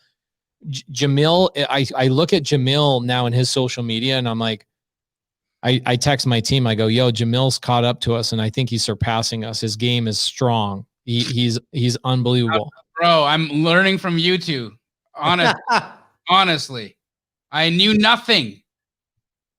Yeah, but you're doing a phenomenal job and it's fun to watch. So guys, my piece of advice for you when you're listening to the show, whether it's on iTunes, Spotify, by the way, shameless plug, give us a good review on iTunes and Spotify, guys. Please give us a good review. We've got 400 people basically watching between all of our live streams and we don't even have 200 good reviews. WTF. Why is that? We've got 400 people watching right now. We don't have 200 reviews. So I'm going to throw in a Wholesale Hotline on iTunes so you guys can go in there, leave a review. All right. Now, here's my advice for you guys as we're leaving. We have 95 ratings. We don't even have 100. Guys, whoever is listening right now, how have you let us do 55 shows for you and all we've gotten is 95 good reviews? Do us a favor, please leave a good review today. We've got 400 people. If only a quarter of you guys, we'd be at 200 reviews. Help us out. So my advice for you guys is let people know what you do. Now, if you have to, create another profile for your family, so your family's not following you. So it'd be something like Pace Morby the Investor, right? Or something along those lines. And I would create a new Instagram and I would start doing outreach and squatting up with people and let people know what you're doing. I want to make a comment about that whole second Instagram or second, here's the thing, right? And you're right, Pace, they could do that. But what's the reason that they do that? Is because they don't believe in themselves. Mm-hmm. And that's why they make the second one, because they don't want people laughing at them, because they don't want their family to be like, "Oh, you're a real estate investor now, right? You're also an Uber driver. Good job." They're worried about that. They're worried about the judgment. They're worried about what will people say. Fuck that. Who cares what people say? Be you and put it in your profile, your actual human being profile, where your kids are. You know, when I had to turn the camera on myself and my 42-year-old fat face had to do my first Instagram video and 3 people watched it and my kid said, stop. You know what I said? No, stop watching. If you don't like it, stop watching. I'm going to keep doing it. Anyways, I just had to put that out. And it's amazing that it's amazing the turnaround. Oh, you're posting all these stuff. Oh, who do you? And then it's like, hey, what was that thing that you were talking about? Real estate investing, wholesaling, doing BRRRR strategy. What is all these things? All of a sudden, it's like, here we go. Mm-hmm. Nice. And listen, if people want to ignore you or they don't like it, then just see ya. Who cares? You're going to attract way more people with that honey. And that honey is going out and showing that you love this business. And people will respect that. And if they don't respect it, fuck them. Yeah, tell them to pay your bills. Yeah. I tell people all the time, the only people that you should care about what they think are people that you do business with. That's it. Right? Now, can I be completely wild and be like, I don't care what anybody thinks? No, that's not what we're saying. Like, obviously be a professional. But the only thing you should care about is your ability to build your legacy. Is your family, your brothers, your sisters, your uncles, are they helping you build your children's future? Or are they there always just criticizing at Sunday football while you're watching Sunday football? Stop hanging out with them, right? But do deals with people. Stop trying to sell hamburgers without a sign. Yep. How can you do JV deals? How can a real estate agent, to Jamil's point, this is how I wanted to tie up my advice. Let's say that Jamil goes into what's the current business card of the 2021 and future? What's the current business card? Social media profiles? Yeah. Yep. Your profile. Okay. So let's say that I'm Jamil and I fly into Omaha, Nebraska, and I start calling realtors and I say, hey, my name is Jamil Damji. Don't you guys think? Look at our probate attorney with the dropping the bombs. I love it. I know. Our resident probate attorney. Don't you think they're going to want to look you up? See that you're a real person, that you're doing business, or that you're attempting to do business? You guys need to be documenting the good, the bad, and the ugly, right? Document the good, the bad, and the ugly, and show people that you're in the business. Even if you haven't done a deal yet, show people that you're attempting to get into the business. It is magical what it can do when you actually talk about it. Now, same thing with Brent. Let's say Brent goes to Orlando, Florida, and he starts calling cash buyers and they go, what's your name? He goes, my name is Brent Daniels, or whatever. Don't you think they're going to pull up his Facebook or his Instagram to verify who he is? Guys, show people who the hell you are. Tag Wholesale Hotline on Instagram. Tag Instagram. Go to our Facebook group. Squad up. Utilize all these amazing tools that cost you no money in order to make. I could never imagine how did people. You're cutting out a little bit there, Pace. Can you hear him, Jamil? I can hear him. Yep. Oh. Could be a glitch in the matrix. But anyway, guys, you need to be using your name. You guys see that my name is on Instagram. Jamil's name is on Instagram. Brent's name is on Instagram. Start talking about what you're doing. The good, the bad, and the ugly. There you go. You guys, if you don't mind, I just want to, let's plug our shows because we've each got something that we do every day or every week. I'm starting a new comping because I'm seeing just how valuable it is to the community and the marketplace of people needing help comping deals. If you have a deal and you don't know what to offer on it, I know what ARVs you should be, what percentage of ARV you need to be locking up deals across the entire country. I'm bringing that knowledge to my show. It's every Wednesday at 2 p.m. Arizona time. The only place you're going to be able to see it is on my YouTube channel. So if you, excuse me, if you're not subscribed to my YouTube channel, go subscribe and show up Wednesday, 2 p.m. AZ time, straight out of Compton. Emily Vogt and myself, we're going G. Brent, what about you? Yeah, and to warm up that show, 10 o'clock Arizona time, Wednesdays. We have real estate investing with Brent Daniels. That is me. We go bananas. The first 15, 20 minute is all pure instruction, and then it's open to questions from you.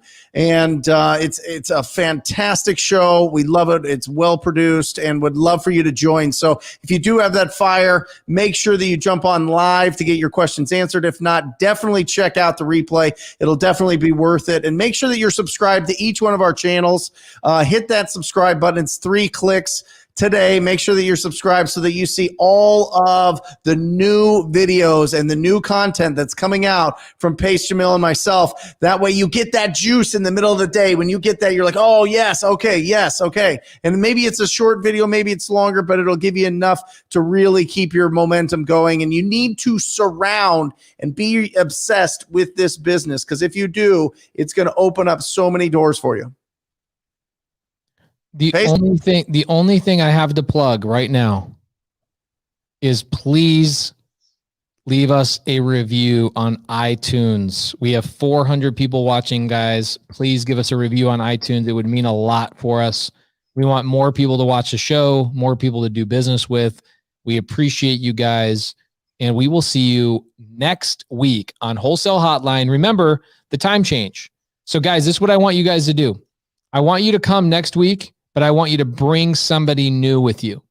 I want you to show up to the show, put it on your calendar. Let's do it.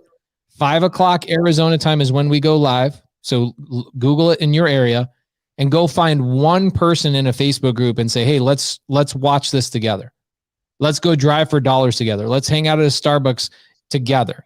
Let's watch this. Let's get this community to 1,000 people watching this live by the end of the year. That would be my favorite Christmas gift, is we could have 1,000 live viewers. That's a little over double what we got right now. It's not hard. We've had 800 plus people watching this live, depending on the guest, but I would love to get this to 1,000 people. We will see you guys next week on Wholesale Hotline. Thank you guys so much. See you guys. Love you. Or just say squat up. So squat up and enjoy the show. Yeah. Yeah. Okay. 1, 2, 3. So squat up and enjoy the show. What are you doing? I didn't say nothing. Why? I don't know. Okay. So squat up and enjoy the show. Cool. I think we should use the one